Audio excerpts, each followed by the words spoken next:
بات بھی خالی ہے. اب تو میں پروٹیکٹیو بیل کے لیے آئی ہوں فیصل آباد کے کیسز میاں والی اور این پی او کے لیے.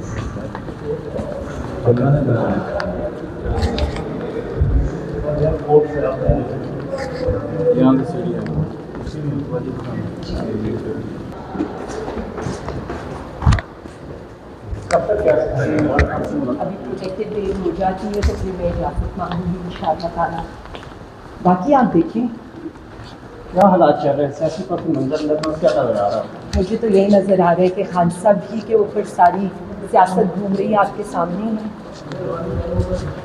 علیمہ خان صاحب نے کل جو خدشہ ظاہر کیا ہے کہ یہ لیڈرشپ جو ہے عمران خان کو باہر نہیں آنے دے گی. میں صرف اتنا جانتی ہوں پوری پی ٹی آئی اور پورے پی ٹی آئی کے کارکنوں کی ایک ہی آواز ہے, ایک ہی مطالبہ ہے, مجھ سمیت عمران خان کو رہا کریں.